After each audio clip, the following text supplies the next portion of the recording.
إن الحمد لله نحمده ونستعينه ونستغفره ونعوذ بالله من شرور أنفسنا ومن سيئات أعمالنا من يهده الله فلا مضل له ومن يضلله فلا هادي له وأشهد أن لا إله إلا الله وحده لا شريك له وأشهد أن محمدًا عبده ورسوله يا أيها الذين آمنوا اتقوا الله حق تقاته ولا تموتن إلا وأنتم مسلمون يا أيها الناس اتقوا ربكم الذي خلقكم من نفس واحدة وخلق منها زوجها وبث منهما رجالا كثيرا ونساء واتقوا الله الذي تساءلون به والأرحام إن الله كان عليكم رقيبا يا أيها الذين آمنوا اتقوا الله وقولوا قولا سديدا يصلح لكم أعمالكم ويغفر لكم ذنوبكم ومن يطع الله ورسوله فقد فاز فوزا عظيما أما بعد فإن خير الحديث كتاب الله وخير الهدي هدي محمد صلى الله عليه وسلم وشر الأمور محدثاتها وكل محدثة بدعة وكل بدعة ضلالة وكل ضلالة في النار فأعوذ بالله السميع العليم من الشيطان الرجيم من همزه ونفخه ونفسه بسم الله الرحمن الرحيم يا أيها الذين آمنوا إن جاءكم فاسق بنبأ فتبينوا أن تصيبوا قوما بجهالة فتصبحوا على ما فعلتم نادمين وقال تعالى ولا يجرمنكم شنآن قوم على ألا تعدلوا اعدلوا هو أقرب للتقوى واتقوا الله إن الله خبير بما تعملون وقال تعالى ولا تقولن لشيء إني فاعل ذلك غدا إلا أن يشاء الله واذكر ربك إذا نسيت وجاء في الحديث عن أبي هريرة رضي الله عنه قال أن رسول الله صلى الله عليه وسلم قال احرص على ما ينفعك واستعن بالله ولا تعجز وإن أصابك شيء فلا تقل لو أني فعلت كذا وكذا لكان كذا وكذا ولكن قدر الله ما شاء فعل فإن لو تفتح عمل الشيطان رواه مسلم في كتاب الإيمان باب الإيمان بالقدر وقال نبينا عليه الصلاة والسلام يتبع الميت ثلاثة فيرجع اثنان ويبقى واحد يتبع أهله وماله عمله فيرجع أهله وماله ويبقى عمله رواه البخاري في كتاب الرقاق أو كما قال عليه الصلاة والسلام حاضرین جمعہ برادران اسلام پردہ نشین ماؤں بہنوں دیگر معزز محترم حاضرین و سامعین جمعہ خطبہ مسنونہ کے بعد قرآن حکیم کی سورہ کہف اور دیگر مقامات کی سورہ حجرات سورہ کہف اور دیگر مقامات کی آیتیں پڑھی گئیں پھر دو حدیثیں جو بخاری اور مسلم کی صحیح سند سے ملتی ہیں آپ حضرات کے گوش گزار کی گئی انہی آیات و احادیث کے تناظر میں کچھ باتیں مسلم معاشرے میں پھیلی ہوئی 3 عام اور فحش غلطیاں اس عنوان سے رکھنے کی کوشش کروں گا اللہ تبارک و تعالیٰ سے دعا ہے اللہ تبارک و تعالیٰ مجھے شریعت کی روشنی اور دائرے میں کہنے اور ہم تمام کو شریعت اسلامیہ پر حتی المقدور عمل پیرا ہونے کی توفیق بخشے آمین۔ سب سے پہلے اللہ کی حمد و ثنا بڑائی بزرگی ہر قسموں کی تعریف توصیف بیان کرنا ضروری ہے کہ جس نے ہمیں آپ کو بے شمار و انگنت نعمتوں دولتوں سے مالا مال فرمایا ہے۔ پھر درود و سلام ہو تمام ہی انبیاء اور رسول علیہ السلام پر، خاص طور سے ہمارے آپ کے آخری نبی جناب احمد مجتبیٰ محمد مصطفیٰ علیہ السلام پر اور آپ کی آل اولاد پر۔ حمد و صلات کے بعد حاضرین جمعہ ہم جانتے ہیں کہ مسلم معاشرے میں کئی خرابیاں، کئی برائیاں اور کئی غلطیاں عام ہیں، اور ان غلطیوں میں سے 3 غلطیاں جو سر زد عام و خاص ہے ان 3 غلطیوں کی طرف نشاندہی کرنا اور ان کی طرف توجہ دلانا آج کے خطبے کا مقصود ہے، اور اس تفصیل کا مقصد یہ ہے کہ ہم ان برائیوں سے اپنے آپ کو بچانے اور روکنے کی کوشش کریں۔ حاضرین، ہم جانتے ہیں، ہمیں معلوم ہونا چاہیے کہ معاملہ دینی ہو یا دنیاوی،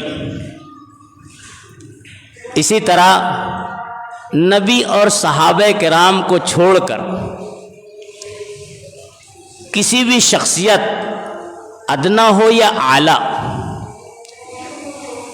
اس کی بات کو محض سنی سنائی حیثیت دے کر اس کی بلا تحقیق کی حمایت یا مخالفت کرنا، یہ دونوں چیزیں دنیاوی اور اخروی ہر دو اعتبار سے خسارہ اور نقصان کی باعث بنتی ہے۔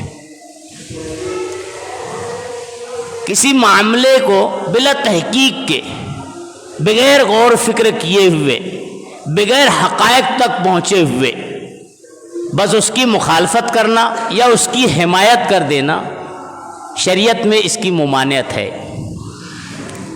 آپ قرآن کا بغور مطالعہ کریں گے تو سورہ حجرات سورہ نمبر 49 آیت نمبر 6 میں اللہ رب العالمین امت اسلام کی رہنمائی کرتے ہوئے فرماتا ہے، یا ایھا الذین آمنوا، اے ایمان والو، ان جاءکم فاسق بنبأ، اگر تمہارے پاس کوئی خبر لانے والا فاسق، فاجر یعنی گنہگار، فاسق بنبأ کوئی خبر لے کر آئے، اس میں لفظ عام ہے، نکرہ ہے، کوئی بھی خبر چاہے دینی ہو یا دنیاوی، فتبینوا، اللہ اشارہ دے رہا ہے، اہل ایمان کو بتاتا ہے کہ اے ایمان والو فتبینوا، تحقیق ضرور کر لینا، بلا تحقیق کے فیصلہ مت کرنا۔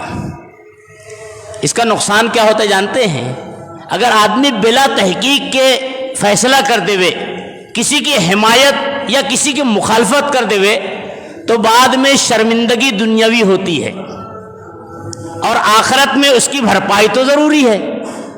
اللہ کہتا ہے فتبینوا ان تصیبوا قوما بجہالۃ، تم کسی قوم کو دھر پکڑ لو بجہالہ، نادانی میں، فتصبحوا علی ما فعلتم نادمین، جو تم کر بیٹھو اس پر ندامت کرنے لگو، ایسا نہیں کرتے تو اچھا ہوتا۔ آج سوشل میڈیا کا دور ہے، ہم جانتے ہیں کہ سوشل میڈیا ایک بڑی نعمت ہے، لیکن میں نے اس سے پہلے خطبات میں اشارہ دیا ہے کہ اگر آدمی نعمت کو زحمت بنا لے تو آدمی کی اپنی غلطی ہے۔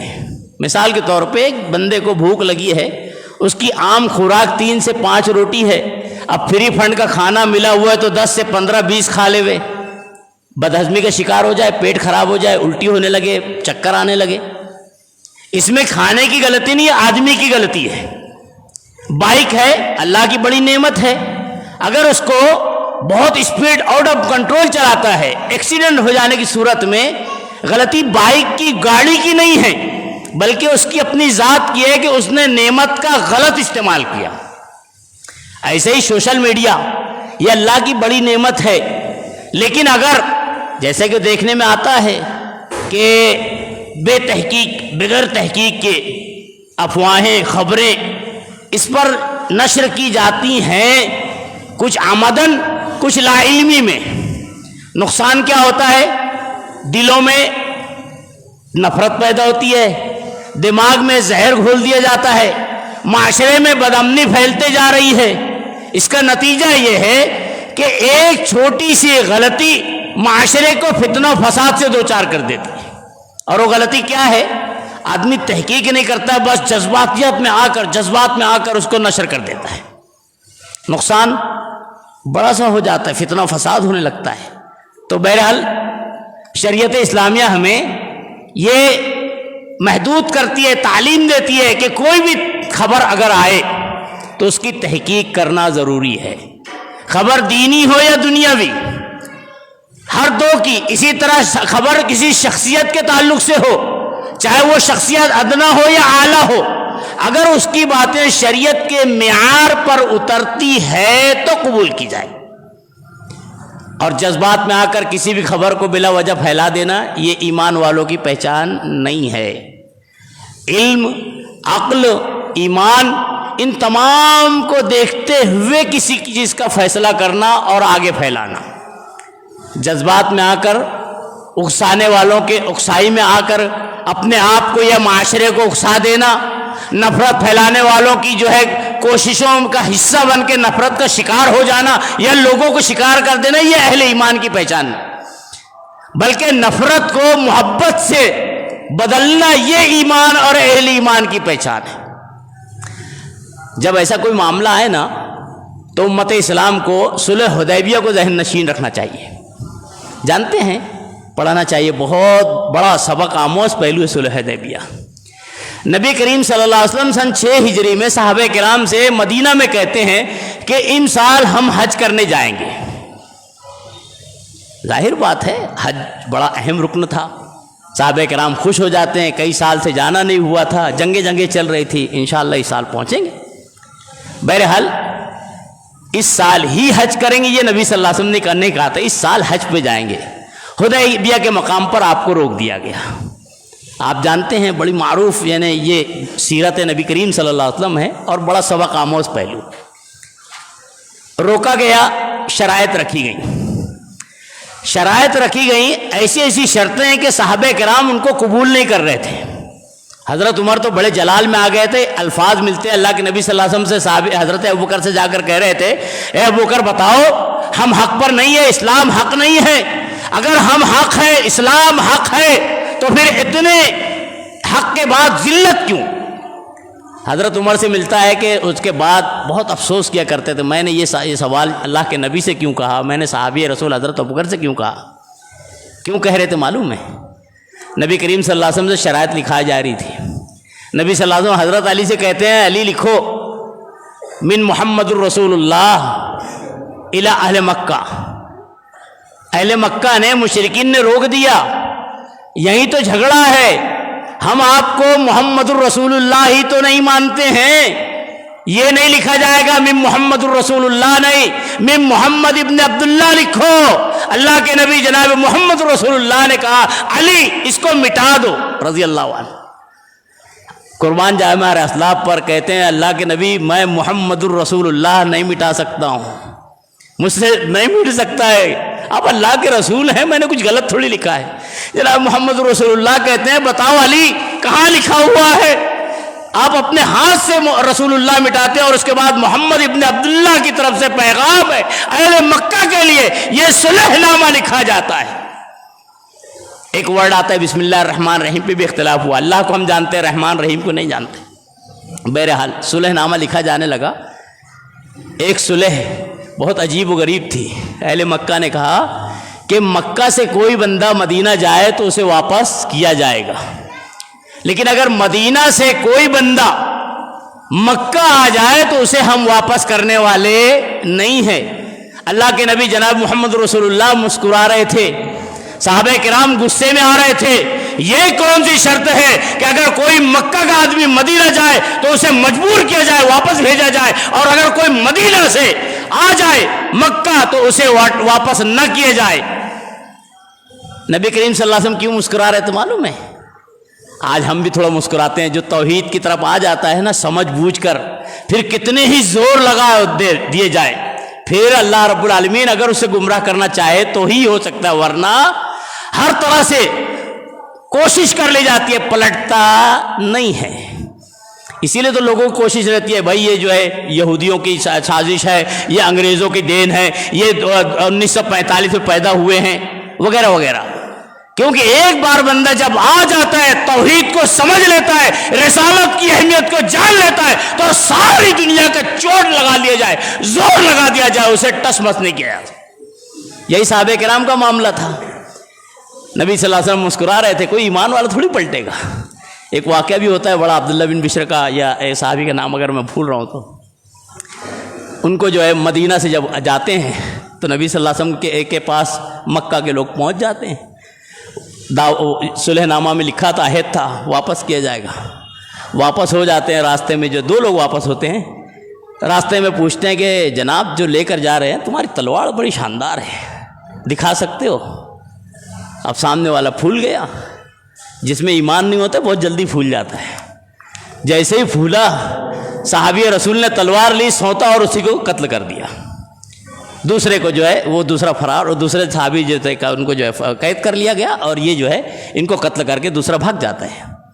بہرحال ایک جو ہے جگہ پر مدینہ کے قریب میں ایک تالاب جیسا چھوٹا سا جہاں پہ پانی جمع تھا، وہاں پہ اپنے آپ کا ڈیرا لگا لیتے ہیں. اور وہی راستہ تھا جو مکہ سے شام جاتا تھا، قافلے جاتے تجارتی. اب یہاں پہ بیٹھ کر جتنا بھی کوئی جانے والا رہتا تھا اس سے جو ہے سامان لوٹ لینا. اچھا پھر فائدہ کیا ہوا؟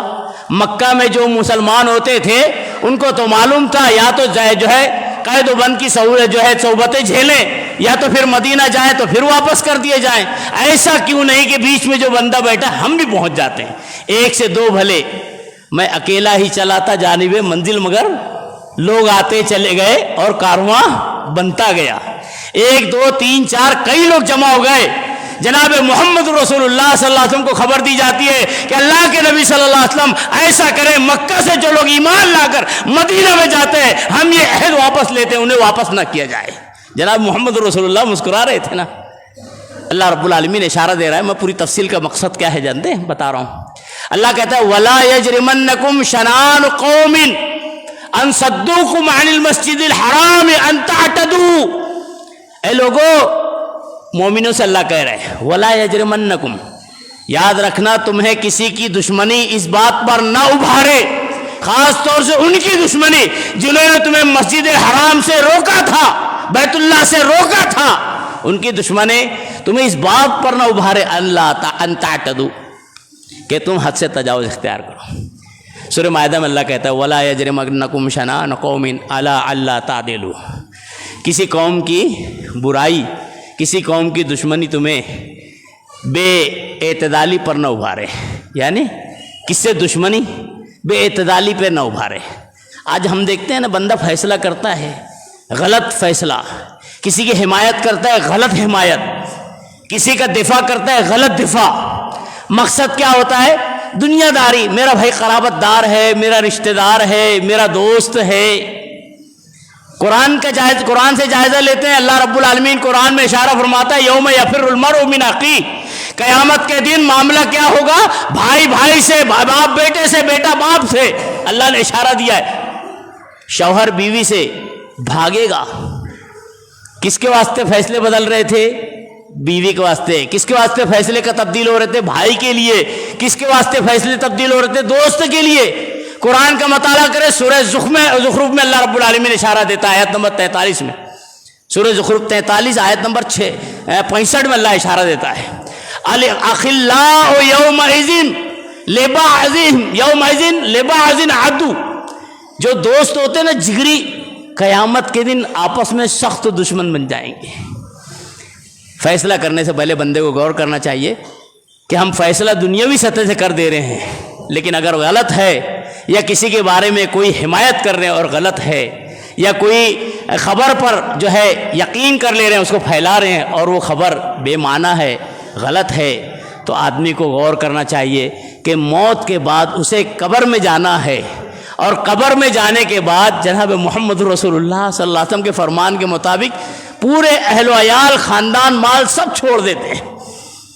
حضرت ابو ہریرہ کی روایت آپ نے سنی ہے. نبی کریم صلی اللہ علیہ وسلم فرماتے ہیں کہ یتبع المیت ثلاثۃ، 3 چیزیں ہیں جو میت کے پیچھے چلتی ہیں. اہلہ و مالہ و عملہ. اس کا اہل و عیال، بڑے بڑے خاندان والے، علامہ مولانا جس میں ہے، مولوی پیر فقیر جس میں ہے، بہت ماننے والے جس میں ہے، سب لوگ چلتے ہیں. اور نبی صلی اللہ علیہ وسلم فرماتے ہیں فَيَرْجِعُ اثْنَانُ وَيَبْقَى وَاحِدٌ. 2 چیزیں لوٹ آتی ہیں، ایک باقی رہتا ہے. کیا لوٹ آتا ہے؟ اہلہ، اس کا خاندان. اب خاندان میں بڑے سے بڑے مولی ہے، مولوی ہے، بزرگ ہے، پیر ہے، سب دنیا تک ہے. اب جب قبر میں جا رہے ہیں تو پھر مولوی یہ نہیں سوچتا ہے کہ میرا بڑا چاہنے والا ہے، پیر یہ نہیں سوچتا ہے کہ میرا مرشد ہے، مرشد یہ نہیں سوچتا کہ میرا پیر ہے، میرا چاہنے والا ہے، نہیں، دفنا کر آ جاتے ہیں۔ مال جس کے پیچھے انسان دن رات ایک کر رہا ہے، حلال حرام کی تمیز کو کھو بیٹھا ہے، جائز ناجائز کا فرق بھلا بیٹھا ہے، وہ مال بھی واپس آ جاتا ہے۔ بڑا مشہور کہا جاتا ہے نا، لوگ بھول جاتے کہ کفن میں جیب نہیں ہوتا ہے۔ بہرحال وَيَرْجِعُ اثْنَانِ فَيَرْجِعُ اثْنَانِ وَيَبْقَى وَاحِدٌ، ایک چیز بچتی ہے، اس کا آدمی کو اپنے عمل کے بارے میں غور کرنا چاہیے، عمل شریعت کے مطابق اور موافق ہے کہ نہیں ہے۔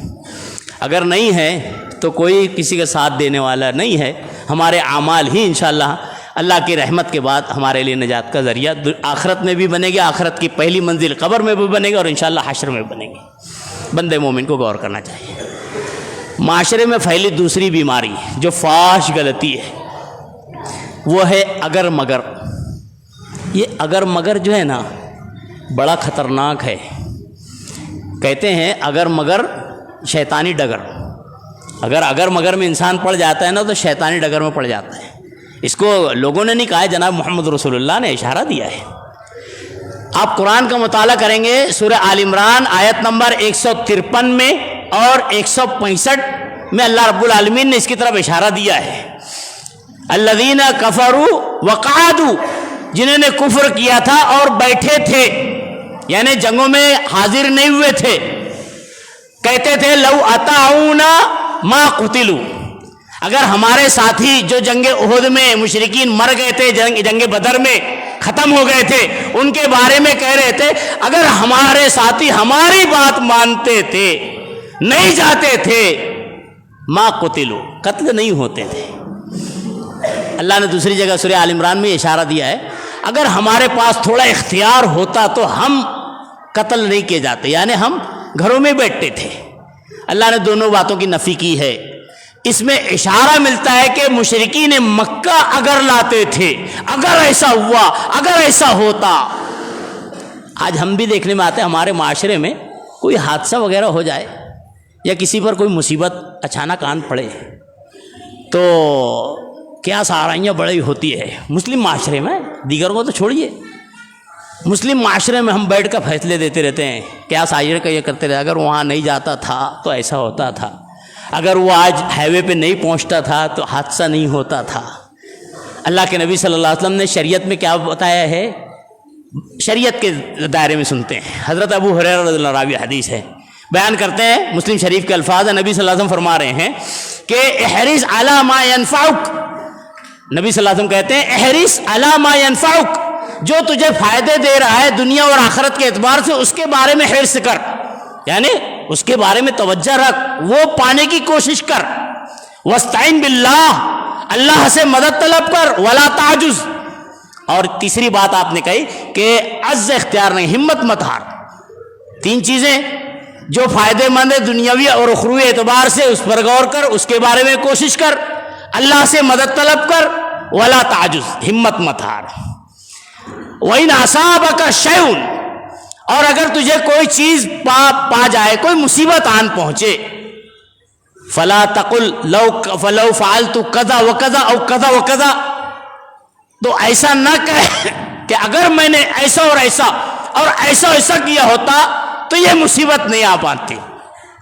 اللہ کے نبی صلی اللہ علیہ وسلم نے آگے کیا کہا، لِأَنَّ لَوْ، اس لیے کہ لفظ لو اگر تفتح عمل الشیطان، شیطان کے راستے کو کھول دیتا ہے اور اللہ کی تقدیر سے آدمی کو منحرف کر دیتا ہے، اس لیے اللہ کے فیصلے پر بندہ مومن کو یقین رکھنا چاہیے، کوشش کرنا، برائیوں سے بچنا، مشکلات کی جگہ جانے سے بچنا، یہ شریعت کی ہے، اسباب اختیار کرنے کی ممانعت نہیں ہے، لیکن فیصلے تقدیر کے خلاف کرنا، الفاظ تقدیر کے خلاف اختیار کرنا، یہ مومنانہ شان ہے۔ بہرحال تیسری فاحش غلطی جو معاشرے میں، مسلم معاشرے میں پائی جاتی ہے وہ دو ہے، تین میں دو حصے ہیں۔ نمبر ایک یہ کہ کسی بھی کام، دنیاوی تو چھوڑیے، دینی کام میں بھی معاشرے میں اکثر و بیشتر الا من رحم علیہ ربہ اپنے کام کی شروعات بسم اللہ سے نہیں کر رہے ہیں۔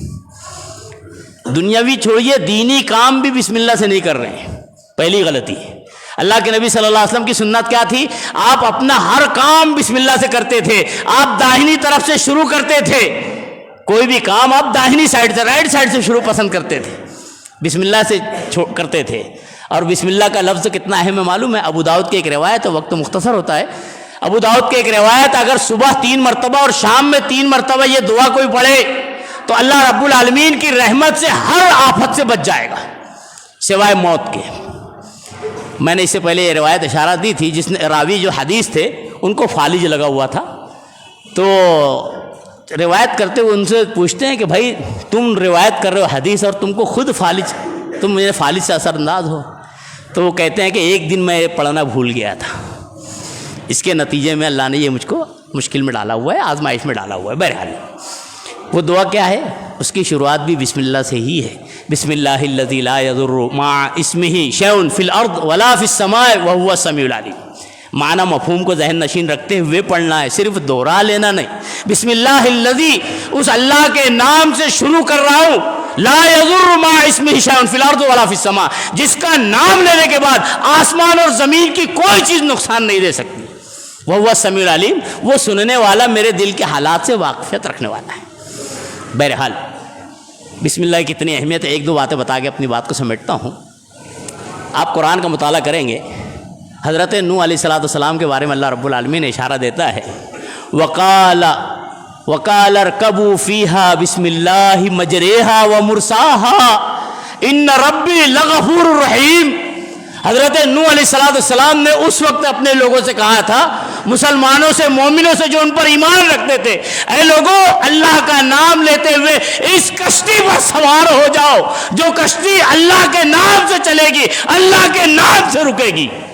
کون سی کشتی؟ جو زمین پر کھڑی تھی، لوگ مسخرہ اڑا رہے تھے، مذاق اڑا رہے تھے نوح علیہ السلام کا، ان کے ساتھیوں کا، یہ کشتی چلنے والی ہے۔ حضرت نوح علیہ السلام نے کہا کہ اللہ کا نام لے کر اس پہ سوار ہو جاؤ۔ اللہ نے کہا تھا کل زوجین، ہر جوڑے کو اس پہ شریک کر لو جو تم پر یقین رکھتے، ایمان رکھتے، اور جانوروں میں سے بھی۔ بہرحال جب موج آئی، سمندر کا طوفان آیا، اللہ نے اسی کشتی کی طرف اشارہ دیا ہے، کل موج بالجبال، قرآن کی آیت ہے، اس کا میں اشارہ دے رہا ہوں کہ موج میں جیسے چلتی تھی پہاڑ کی طرح سے کشتی چل رہی تھی، طوفان میں چلنے والی کشتی، اس پر سوار ہونے کے لیے حضرت نوح علیہ السلام نے کہا تھا بسم اللہ مجرہا، اللہ کے نام سے چلے گی، رکے گی، اس پر سوار ہو جاؤ اللہ کا نام لے کر۔ بہرحال سورہ نمل کا مطالعہ کریں، نمل سورہ نمبر 27 آیت نمبر 20 سے شروعات ہے، 20-19 سے 30-32 تک ہے۔ بڑا بہترین اللہ نے جو ہے سبق آموز واقعے کو نقل کیا ہے۔ اسی سے پہلے، ان واقعات سے پہلے ہی جو ہے وہ چونٹی کا واقعہ جو گزشتہ خطبے میں آیا تھا، حضرت سلیمان علیہ السلام چلتے ہوئے دیکھتے ہیں کہ لشکر میں ہدہد نہیں ہے، کہتے ہیں کہ واقعی ہدہد غائب ہے کہ میری نگاہ وہاں تک نہیں پہنچ رہی، مجلس میں ہے مجھے نظر نہیں آ رہا ہے۔ اگر وہ واقعی غائب ہے، قرآن کا مطالعہ کرے، تو میں اس کو قتل کر دوں گا، اس کو سزا دوں گا۔ تھوڑی دیر گزرا تھا کہ ہدہد آ گیا۔ ہدہد آنے کے بعد خبر دیتا ہے کہ سلیمان اللہ کے پیغمبر علیہ السلام، میں ایک جگہ سے آ رہا ہوں، اس کا نام سبا ہے، ملک ہے سبا، یمن کے اطراف میں پایا جاتا ہے، جو آج بھی مشہور ہے۔ تو وہاں سے آ رہا ہوں، دیکھتا ہوں کہ ملک سبا میں لوگ جو ہیں، رعایا جو ہے، ایک خاتون کی سربراہی میں زندگی گزار رہی ہے، اور وہ شرک کر رہے ہیں۔ ہدہد کو تعجب ہوا تھا کہ ایک قوم ہے جو یعنی غیر مرد یعنی عورت اور خاتون کی سربراہی میں ہے، یہ تعجب۔ دوسرا یہ کہ وہ غیر اللہ کی عبادت کر رہے ہیں، شرک کر رہے ہیں۔ مسلمان ہونے کے بعد لوگوں کو تعجب نہیں آتا ہے، یہ وسیلہ ہے، یہ واسطہ ہے، اور استغفر اللہ۔ ہدہد تعجب کر رہا ہے۔ حضرت سلیمان علیہ السلام نے کہا ہدہد سے، اگر تو واقعی سچ بول رہا ہے تو میں تجھے تیرا امتحان لیتا ہوں، جا میرا خط پہنچا کے آ جا ملکہ سبا کے پاس، اور یاد رکھنا جب خط ڈالنا تو وہاں کھڑے مت ہونا، آس پاس میں دور ہو جانا، دیکھنا ان کا رد عمل کیا ہے۔ خط لکھتے حضرت سلیمان علیہ السلام، اور خط کی شروعات کیسے کرتے ہیں؟ انہ من سلیمان وانہ بسم اللہ الرحمن الرحیم. یہ سلیمان کی طرف سے خط ہے اور شروعات ہے اس اللہ کے نام سے جو بڑا رحمان اور رحم کرنے والا ہے. ہدہد لے جا کر خط ڈال دیتا ہے. خط جیسے ہی ملکہ سبا کے گود میں پڑتا ہے، اٹھا کر پڑھتی ہے. پڑھنے کے بعد اپنے حواریوں کو، جو اس کے سردار ہوتے ہیں، قوم کے نگراں بڑے، ان کو کہتی ہے ایسا ایسا خط آیا ہے، اور اس پہ لکھا انہ من سلیمان وانہ بسم اللہ الرحمن الرحیم. اور اس کے بعد خط میں یہ لکھا ہوا ہے کہ تمہیں اللہ کی بندگی کرنا چاہیے، میری سپردگی اختیار کرنا چاہیے، مجھ پر ایمان لانا چاہیے، اور اگر نہیں لائے تو میں ایسی فوج کے ساتھ آؤں گا کہ تمہیں تہس نہس کر دے گی. پھر ہم غور فکر نہیں کریں گے. خط پڑھنے کے بعد مشورہ کیا گیا. مشورہ کرنے کے بعد قرآن کا مطالعہ کرنا بڑا دلچسپ معاملہ ہے. ملکہ سبا فوراً کہتی ہے ہمیں اپنے لاؤ لشکر کے ساتھ حضرت سلیمان علیہ السلام کے پاس پہنچ جانا چاہیے. ایک واقعہ اور بھی ہے، اس سے میں اختصار کے ساتھ اس سے قطع نظر انشاءاللہ موقع رہا تو پھر کبھی تفصیل سے. بسم اللہ کی اہمیت اختتام پر، کام ختم ہونے پر یا کام کے خاتمے پر انشاءاللہ کا نہ ہونا بھی مسلم معاشرے کی ایک بڑی فاحش غلطی ہے. دیکھنے میں آتا، سننے میں آتا بہت سے لوگ یقیناً کر دوں گا، ہو جائے گا، کل ہو جائے گا، پرسوں کر دوں گا. 100% بھی نہیں. تعجب ہوتا ہے، بہت سے لوگ بولتے ہیں 200%. ارے بھائی تجھے 10%، 5%، 1% سے کا یقین نہیں ہے کہ تو اگلی زندگی جیے گا کہ نہیں جیے گا، اور پرسنٹیج میں تو 200% لے رہا ہے، 100% کہہ رہا ہے، اور آگے انشاءاللہ نہیں کہہ رہا. تعجب تو یہ ہے. اللہ تعالیٰ سورہ کہف میں ارشاد فرماتا ہے 18 سورہ نمبر آیت نمبر 19 میں، 18 میں، 16 میں اللہ اشارہ فرما رہے وَلَا تَقُولَنَّ لِشَيْءٍ إِنِّي فَاعِلٌ ذَلِكَ غَدًا إِلَّا أَن يَشَاءَ اللَّهُ. اللہ کے نبی صلی اللہ علیہ وسلم آپ وَلَا تَقُولَنَّ لِشَيْءٍ کسی چیز کے بارے میں ہرگز ایسا نہ کریں إِنِّي فَاعِلٌ غَدًا میں اس کو کل ضرور کر دوں گا، إِلَّا أَن يَشَاءَ اللَّهُ مگر ساتھ میں آپ انشاءاللہ ضرور کہا کریں. وَاذْكُرْ رَبَّكَ إِذَا نَسِيتَ پھر اللہ نے ایک اور تعلیم دی، اگر انشاءاللہ کہنا رہ گیا، جب یاد آ جائے تو ہی انشاءاللہ کہہ دینا، لیکن انشاءاللہ کا ساتھ ضرور اہل ایمان کو لینا چاہیے. نقصان کیا ہوتا ہے جانتے ہیں؟ ایک تفصیل ہے.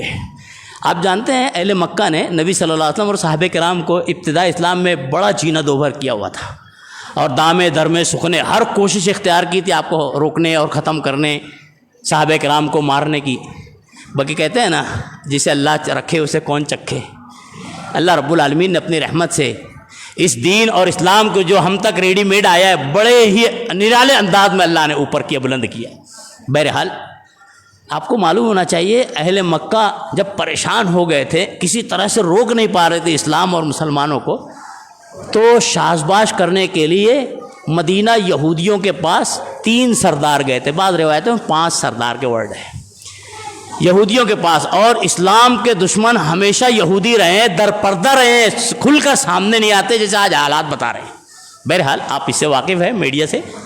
تو وہاں پر پہنچتے ہیں اور یہودیوں سے کہتے ہیں، عالم تھے، جانکار تھے، بتاؤ کچھ ایسے سوالات جو ہم کر لیں جناب محمد رسول اللہ سے تاکہ آپ جواب ہی نہ دے سکیں اور پھنس جائیں تو پھر ہم کھلکھیلے اڑائیں، آپ کی مذاق ٹھٹا اڑائیں. بہرحال 3 سوالات یہودی دیتے ہیں. 2-3 سوال لے کر جناب محمد رسول اللہ صلی اللہ علیہ وسلم کی خدمت میں مشرکین مکہ کے سرداران پہنچتے ہیں اور آپ سے سوال کرتے ہیں کہ روح کا کیا معاملہ ہے. دوسرا سوال تھا کہ اصحاب کہف کون تھے، اور تیسرا سوال تھا کہ ذوالقرنین کون تھا. جناب محمد رسول اللہ صلی اللہ علیہ وسلم نے کہا کہ میں کل جواب دیتا ہوں. مسلمانوں کے لیے اس میں بڑا سبق ہے، بہت اہم ہے. وہ یہ کہ بعض لوگ گمان کرتے اللہ کے نبی صلی اللہ علیہ وسلم مختار کل عالم الغیب. بہت بڑا سبق ہے، مطالعہ کریں قرآن کا. نبی صلی اللہ علیہ وسلم کہتے ہیں میں تمہیں کل جواب دیتا ہوں. روایت کا جائزہ لیجئے، 17، 22، 19، 18، واللہ عالم 15. کئی دن مورخین نے لکھے ہیں، مفسرین نے لکھے ہیں کہ اتنے دن تک کہ وحی کا سلسلہ اللہ نے روک دیا. کیوں؟ اللہ کے نبی صلی اللہ علیہ وسلم نے کیا کہا تھا؟ میں تمہیں کل جواب دیتا ہوں. اللہ رب العالمین اپنی قدرت کا مظاہرہ کرنا چاہتا کہ اللہ کے نبی آپ میرے پیغمبر ہیں، اختیار پورا کا پورا میرا ہے. آپ کیوں کہہ دیے ڈائریکٹ میں کل جواب دیتا ہوں؟ وَلَا تَقُولَنَّ لِشَيْءٍ إِنِّي فَاعِلٌ ذَلِكَ غَدًا. آپ کسی چیز کے بارے میں ہرگز ایسے نہ کہیں کہ میں کل کرتا ہوں، الا ان یشاء اللہ، مگر آگے انشاءاللہ کہو. اللہ کے نبی صلی اللہ علیہ وسلم نے وہاں پہ انشاءاللہ نہیں کہا تھا. نتیجہ کیا ہوا؟ 17 دن 15 دن 22 دن وہی کا سلسلہ رک گیا. مشرکین آتے تھے، سوال کرتے تھے، نبی صلی اللہ علیہ وسلم کہتے ہیں میں کل بتاتا ہوں. بعد میں جب آپ نے انشاءاللہ کہا تو اللہ رب العالمین نے ان آیتوں کو میں جو ہے اس کی وضاحت کی کہ یہ کون کون لوگ ہیں. انشاءاللہ موقع سے اس کی تفصیل رکھی جائے گی. اللہ رب العالمین سے دعا کرتے ہیں اللہ رب العالمین معاشرے میں پھیلی ہر برائی اور غلطی سے ہماری آپ کی حفاظت فرمائے ہوئے. جانے انجانے اگر ہم بھی کوئی غلطی کر رہے ہوں اللہ رب العالمین ان غلطی سے بچنے کی توفیق عطا فرماوے. دین اسلام کی صحیح تعلیم کو سمجھنے اور دین اسلام پر حتی المقدور عمل پیرا ہونے کی توفیق بھی عنایت فرما دے. اللہ رب العالمین مسلمانان عالم پریشانی سے دوچار ہیں.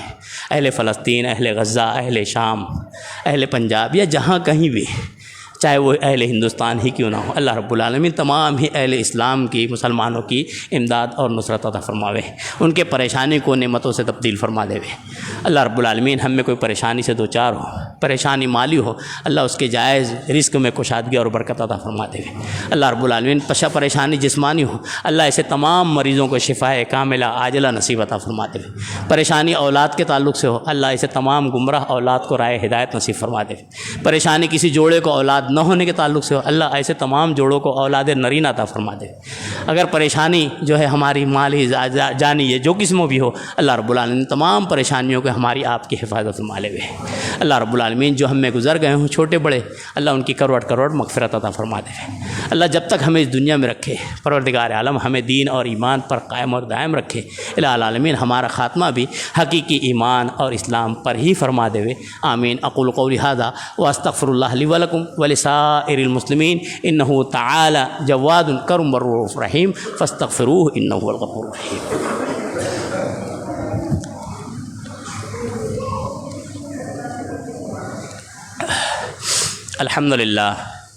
الحمد للہ وحدہ والصلاة والسلام علی من لا نبی بعد. اما بعد قال اللہ تبارک وتعالی اعوذ باللہ من الشیطان الرجیم بسم اللہ الرحمن الرحیم ان اللہ وملائکتہ یصلون علی النبی یا ایہا الذین آمنوا صلوا علیہ وسلموا تسلیما. اللہم صلی علی محمد وعلی آل محمد کما صلیت علی ابراہیم وعلی آل ابراہیم انک حمید مجید. اللہم بارک علی محمد وعلی آل محمد کما بارکت علی ابراہیم وعلی آل ابراہیم انک حمید مجید. اللہم انصر الاسلام والمسلمین اللہم انصر الاسلام والمسلمین فی فلسطین وفی غزہ وفی پنجاب وفی الہند یا ارحم الراحمین. اللہم انصر من نصر دین محمد صلی اللہ علیہ وسلم وجعلنا منہم واخذل من خذل عن دین محمد صلی اللہ علیہ وسلم ولا تجعلنا منہم. آمین. عباد اللہ رحمنی ورحمکم اللہ. ان اللہ یامر بالعدل والإحسان وإیتاء ذی القربى وینہی عن الفحشاء والمنکر والبغی یعظکم لعلکم تذکرون. اذکروا اللہ یذکرکم وادعوہ یستجب لکم ولذکر اللہ تعالی اعلی واولی واجل واتم. اقیم الصلاۃ.